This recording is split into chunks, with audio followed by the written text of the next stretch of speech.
Calling All Cars, a copyrighted program created by Rio Grande. Santa Monica Police calling all cars. Attention all cars. Broadcast 233 at 2327 Santa Monica Boulevard. Investigate the trouble. That's all. Rosenquist.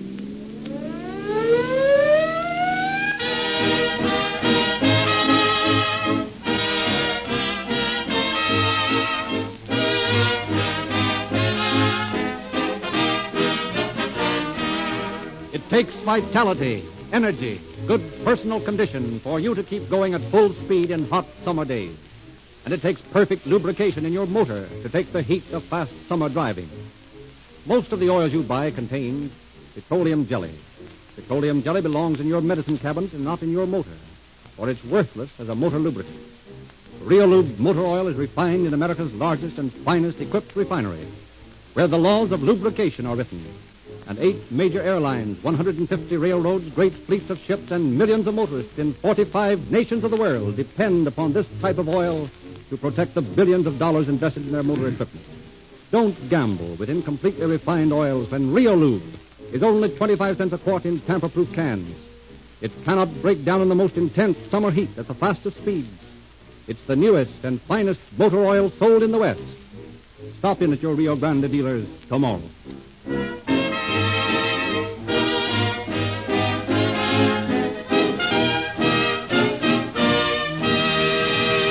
It is our privilege and pleasure to welcome to Calling All Cars Chief Charles Dice of the Santa Monica Police Department.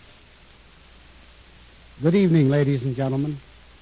The story we are here tonight is a story of one of many respects.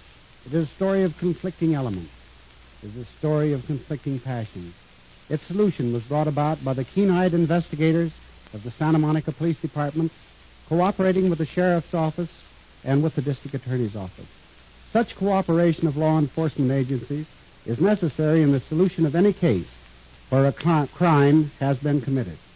I am pleased to say that this spirit of cooperation has always been strongly evidenced by the various branches of law enforcement with which I have come in contact. It is the essential cooperation that brings home most definitely to the criminal elements of our communities that crime is not a paying proposition. I shall reserve a short resume of this case for the end of the program.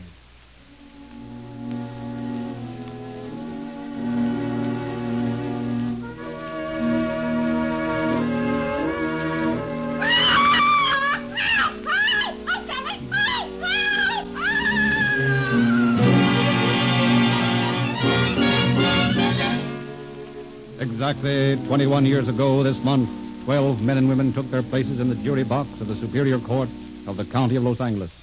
Ladies and gentlemen of the jury, as Deputy District Attorney of this county, it is my duty to prosecute those cases brought before the courts.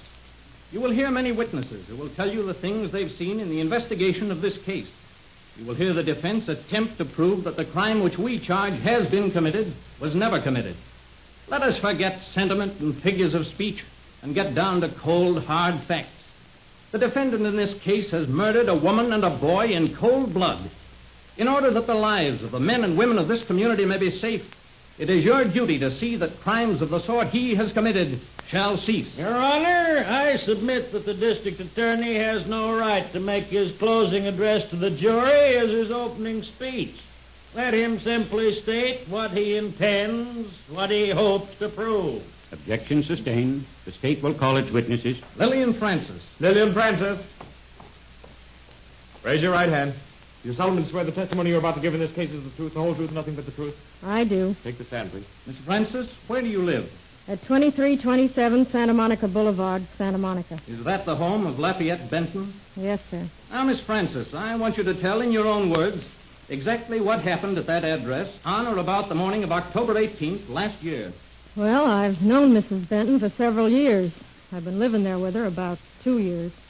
On Tuesday morning, that was the 18th, Irene came in and said to me, Say, Lillian, I'm going out to the barn and see what's happened to the horse. Something wrong with him? Well, I don't know. The old man said he'd cut himself over the eye. I'm going to put some peroxide on it. You didn't get much sleep last night, did you? No, not much. That old badger kept me awake most of the night arguing about things. What is it this time? Oh, somebody told him I'd been writing to George again, and he's raising the roof. What's he going to do about it? Huh? Search me. I told him if he didn't like the way things are going around here, he knows what he can do. What'd he say to that? Now, what could he say? I got him right where I want him. You going to keep on living with him? Sure, why not? I'm married to him. We got to have someplace to stay. We can't wander around the street. What does he think he is around here? Search me. After he left the last time, I refused to put up with any more of his abuse. But he came back and put up such a pitiful story, I had to. No, you didn't. Well, I couldn't stand by and see him turned out of his home. After all, he does own the place. You going out when you get through doctoring the horse? Oh, I think I'll run downtown and see that man about the theater he wants me to buy. What are you going to use for money? I may find some way of raising it. Oh, by the way, where's the Parrot? Haven't seen her for a couple of days. She got on Benton's nerves. She talks too much. So we put her out in the barn. Say, keep an eye on things till I get back, will you? Sure. Hey, where's the boy? Raymond, he's waiting for me down at the barn. Well, hurry back. I'll be back about noon, if not before. Now, Miss Francis, did Mrs. Benton return by noon? No, sir. I never saw her again. That's all, Miss Francis. Your witness. Your Honor, the defense would like to reserve the right to call this witness later. Very well. Mr. Clark, call your next witness. Captain Austin. W.H. Austin. Raise your right hand. Do you solemnly swear the testimony you're about to give in this case is the truth, the whole truth, and nothing but the truth? I do. Be seated. Captain Austin, you're an investigator for the district attorney's office. Yes, sir. You've been such an investigator during and subsequent to October 17th last year. I have. Do you know the defendant in this case, Lafayette Benton? I do. When did you first meet him? About 12:35 on the afternoon of October 21st. Where? In the district attorney's office. Will you relate what happened from the time you met the defendant until the time when you last saw him on that day? Well, as I said, I'd been called to Mr. Woolwine's office, the district attorney. Oh, come in, Austin. You know these people, I believe. Yes. How are you? How do you do? I don't know whether you know this man or not. This is Mr. Benton. How do you do? Howdy. Mr. Benton tells us he just killed his wife and stepson. That's so? Yep, that's so. When did all this happen? Wednesday. This is Saturday. Why'd you wait so long to tell us? His attorney brought him over here, Austin. Seems the old fellow decided to tell him about it, and the lawyer thought we ought to know about it. Well, there's a grain of wisdom in that. We better take Mr. Benton and run out to his place and look things over. All right, Miss Clark. I'll phone the Santa Monica police to have some of their men meet you down there. All right, we'll drive right down. You want to go along with me, Mr. Benton? Sure, why not?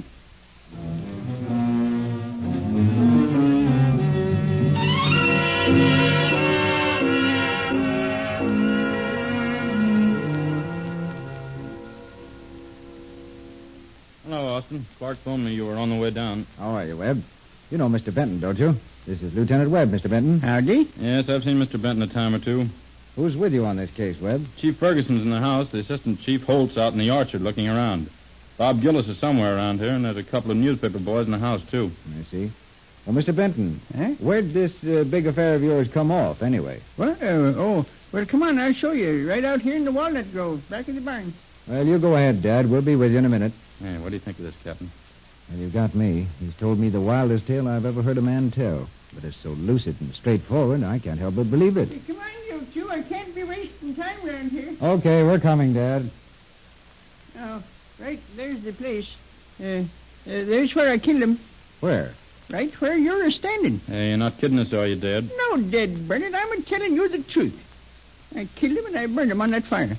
You mean to say you killed your wife and stepson and burned their bodies on that little place? You're dead burned right, I did. Oh, I don't believe it. Oh, you don't, eh? Well, I'll tell you how I did it. I come out here in the early morning. Now, that was Wednesday, and I had a lot of stuff I had to burn. Tree prunings and stuff, and I got the fire started, and all of a sudden I saw her coming through that hole in the fence.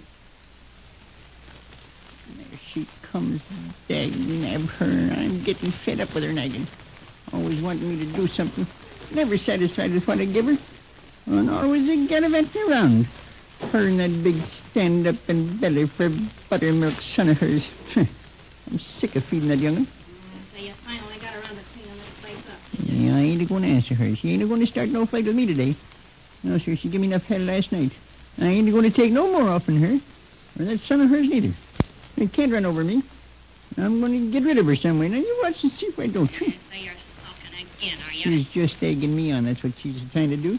Just trying to get me to say something that'll start a fight. Well, I won't do it. Won't do you no Go on, good talk to yourself to sulk, death. you. You're just like that blasted I've Parrot of been yours. watching you for a Always screeching your lungs out. I know. And you ain't going to get me to say nothing to you. No, sir. Think you'll pack I up said and all go I'm about going to my say to you. and leave me holding I'm getting the out of bag here. till morning, And you ain't going to stop me. You nor that Yeah, son of yours I'll either. just pull your neck and grab Yeah, I can find a way to keep you from it. I know what's the matter with you. What do you think Know I'm all wearing? about that young jackass that you've been running around with. You know. Writing letters, too. Behind my back. You ain't putting no job over on me. I know all about you. Yes, sir. I know what you're planning to do. Oh, shut up. What did you say? You heard what I said. I told you to shut up. Why, you petrified old weasel. You talk to me that way, I'll fix you. Raymond!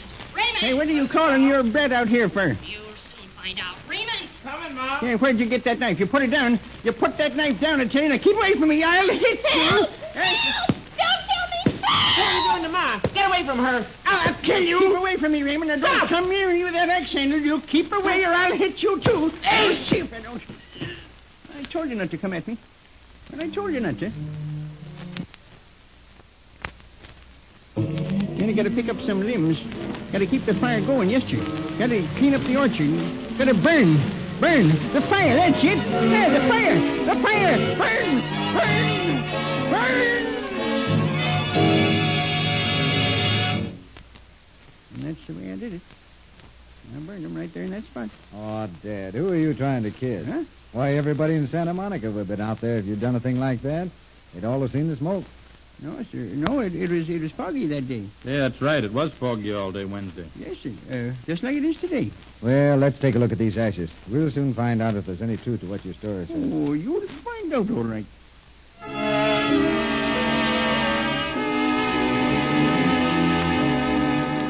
Thus, for hours and far into the night, the officer searched the ash pile, but found little beyond charred wood. Feeling that the old man was suffering hallucinations, but nevertheless not intending to overlook any information, Captain Austin, Lieutenant Webb, and the other officers searched the ranch thoroughly. Well, what do you think about this case, Webb? I think we're wasting our time. Or how? I don't think the old man killed anybody. How do you figure? Well, I've talked to 15 or 20 people who knew the old man and his wife. Oh, it's true. They fought like cats and dogs and even left her a couple of times. But on the other hand, from things I've learned from these people I've talked to, I'm of the opinion that he'll make a reality out of anything that's suggested to him. You mean this murder might be purely mental? Exactly. Well, that's an angle, all right. You've noticed how he changes his story every time you or I make a suggestion to him, haven't you? Yes. My God, what's that? I don't know. It came from this barn here. Well, let's take a look. You got a flashlight? Yeah, right here. Looks like this fastener's new on this door.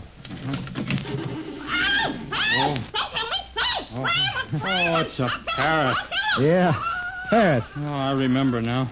That Francis girl said Mrs. Benton put the bird out here because it got on the old man's nerves. Oh, let's get out of here. What's the matter, Webb? Getting jumpy? Well, I can understand how that thing must have gotten on the old man's nerves.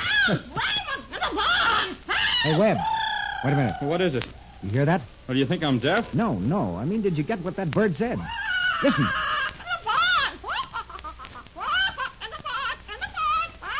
In the barn. Yeah. Well, that's here. I get it now. Don't you see? If Benton kills his wife in the orchard, why, that's 150 feet from here. And this parrot wouldn't have heard it. You're right. And this bird's saying the same thing that Benton said his wife said, except about the barn. That's it. Hey, maybe he's telling the truth after all. At least part of it. Well, I got a hunch you're right. Let's put one of the boys out here to watch this place. Okay. Tomorrow we'll go over it with a fine-tooth comb. We'll find out if this is a murder or imagination. Captain Austin, after you left the barn that night, well, that was Saturday night, wasn't it? Yes, sir. Saturday, the 21st of October. After you left the ranch Saturday night, when did you next visit the scene of the crime? I object. There's been nothing offered in evidence to show that a crime has been committed. I beg to differ with counsel. We have the statement of the defendant himself, Lafayette Benton, that he killed his wife and stepson. You have nothing but the incoherent babblings of a deranged mind. You have nothing but hearsay testimony. Objection sustained. Captain Austin, when next did you return to the ranch at 26th and Santa Monica Boulevard? About 9 o'clock the following morning. Sunday? Yes, sir. Did you make an examination of the premises at that time? I did. And what did you find? Well, I went back and started from the place where the fire was. Lieutenant Webb was with me. We began searching the ashes for both. You know, Webb, I'm beginning to believe Benton's story. Part of it, anyway. So am I. Have you noticed that these ashes are still hot in places? I'll say I have. Look, What is it? Austin, this is a bone. Are you sure? Positive. I studied osteopathy once, and I've examined an awful lot of bones since then. These pieces are bone. Well, there's nothing to do but sift these ashes till we get all those pieces out of them. I've got another idea. What is it? Remember that parrot? That's right. I'd forgotten about that. Well, let's take a look at that barn. I still think we got a murder. Okay. At least I'd rather investigate it in the daytime like we're doing.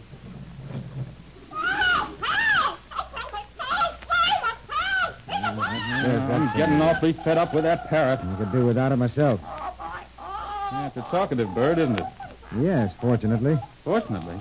Well, that bird didn't make up that help phrase. Parrots repeat what they hear. That bird's heard somebody say those words. Well, Benton told us his wife screamed for the boy when he hit her. But he didn't say anything about the barn. Now, look, you take that stall and I'll take this one. Let's see what we can All find. right. There's lots of beach sand in here on the floor. Beach sand? Yeah, looks fresh. Well, that's funny. There's nothing in this stall but a board floor and a lot of straw. Hey, Austin, come here. What's up? Yeah. Look at that. Blood. That's what I'd call it. Well, for the love of Mike. Look at that, all over the walls. Look at the floor. Here, where I scraped the straw back. Let's dig up some of this sand. All right. Yeah, there it is. Yep, you're right.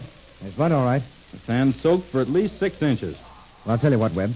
You take this sand and the bones we found and get them analyzed. All right. I'll get back to town and have a talk with old man Benton. So Lieutenant Webb took the sand down for analysis, and I came back and had another talk with the defendant. And did you find the sand to contain blood? That was the report given to me by Dr. Stuckey. And was this blood human blood? The defense objects to the inference that the sand contained human blood.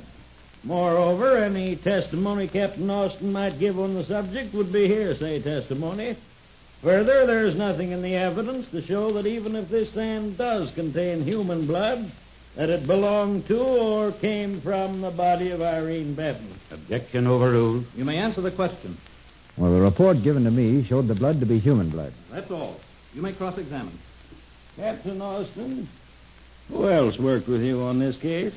Mr. Stone, the surveyor, Charlie Green of the district attorney's office, John Blackburn, a reporter of one of the papers, Chief Ferguson and his men from Santa Monica, especially Lieutenant Webb, Captain Hunter from the DA's office, and lots of others. And you didn't find all the exhibits in this case yourself? I didn't say I did.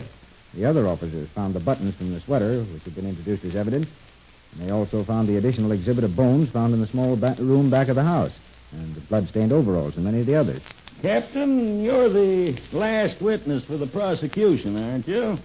I don't know, sir. Yes, he is Judge Sample. Thank you. Now, Captain, after you came back from inspecting the barn, after you had developed this new theory of yours, did you have a talk with Leif Benton? Yes, sir. Did you tell him you had found evidence that his wife had been killed in the barn? Yes, sir. And what did he say to that?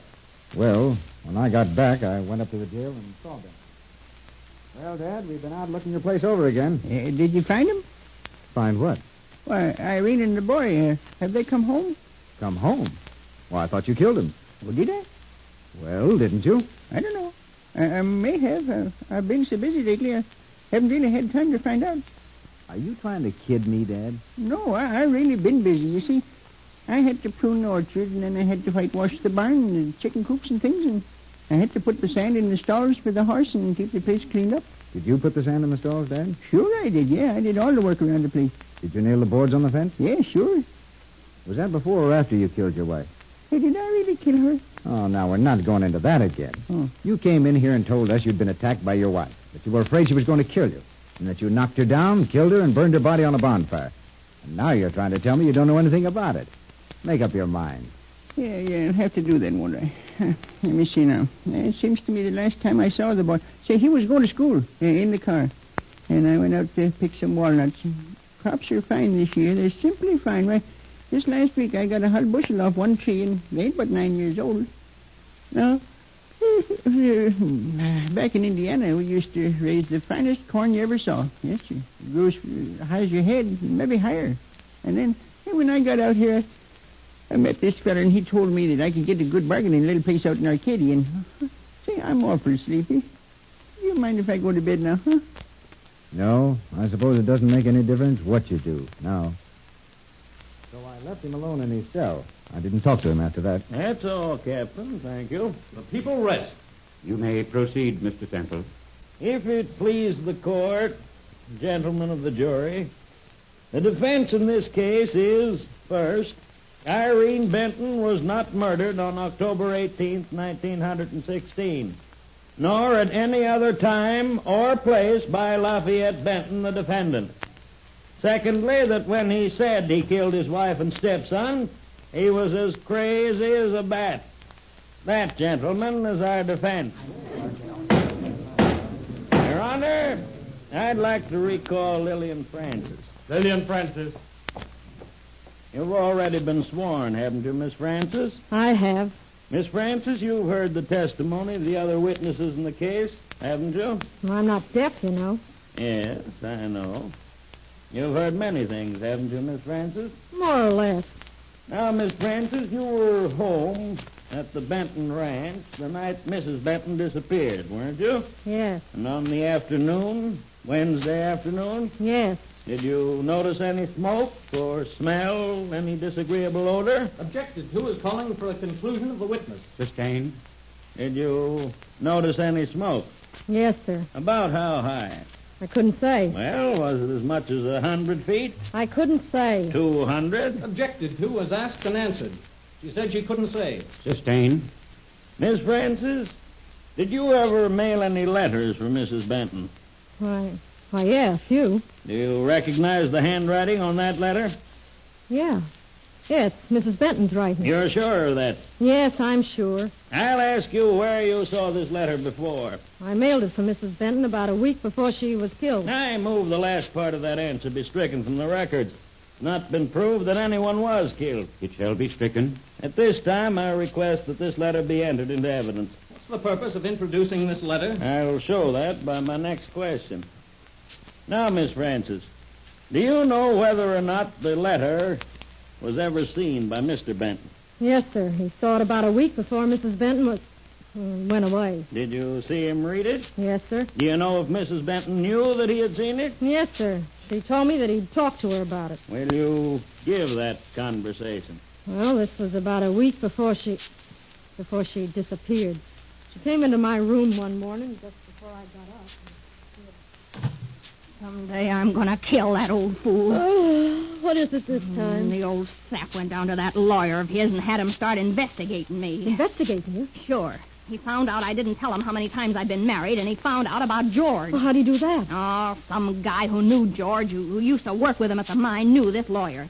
He told him about George getting letters from a woman in Santa Monica. He took a long chance and got the letters, and there you are. You mean there you are? Hey, what are you going to do? If you think they're going to do this to me, or if they do, they're crazy. What do they think I put up with that crazy old bat all these months for? I'll show him. He won't get away with this. Where is he now? He's out in the barn feeding the horse. I'm going out there and have it out with him. When I get through with him, he'll wish he'd never heard of me. That was the last time I saw her. Mr. Benton came in about noon and told me she'd gone to town, and he kept coming back every few minutes all afternoon and asking about her, but I never saw her again. That's all, Miss Francis. A defense rests, Your Honor.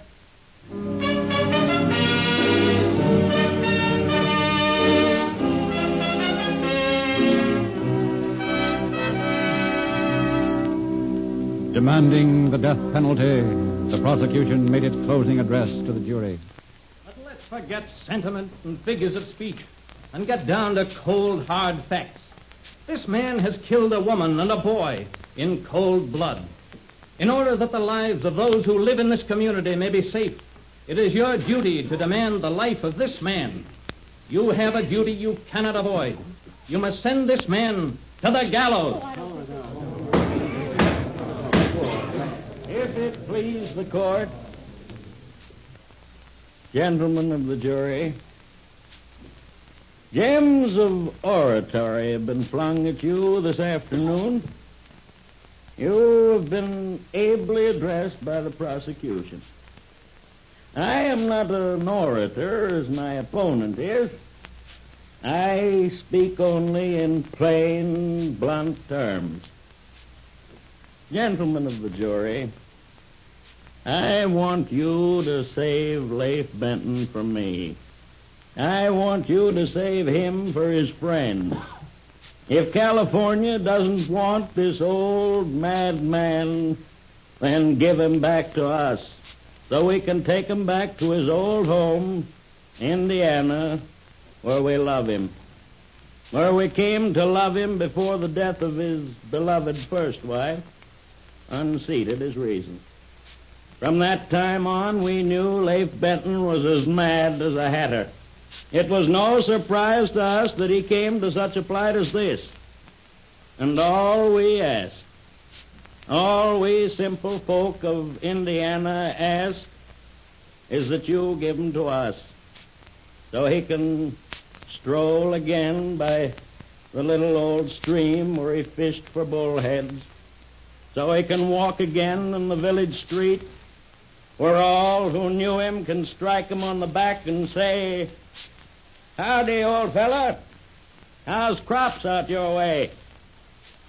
We know this man is no murderer, that there's no stain upon his mad old heart. Thank you, gentlemen.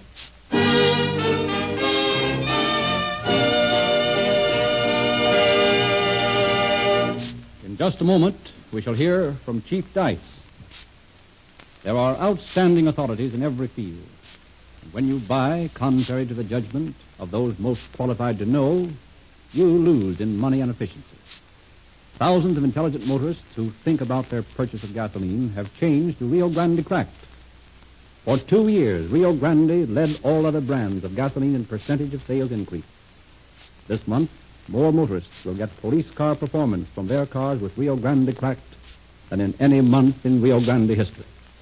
The biggest buyers, the biggest users, the greatest testers of gasoline are your city and county, state and federal governments.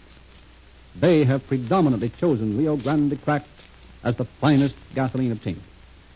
You will agree with these authorities that Rio Grande Cracked is the finest gasoline you can buy. See your Rio Grande dealer tomorrow and every tomorrow. And now, Chief Dice.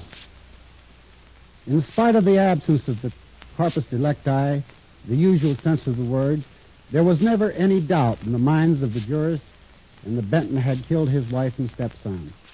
However, he was found insane and was confined to the state hospital for the insane at Pattering. Thank you, Chief Dice.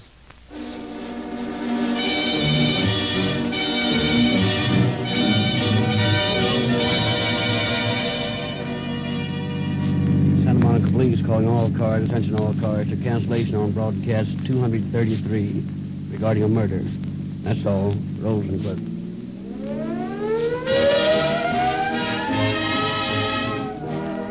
This is your narrator, Frederick Lindsley, bidding you good night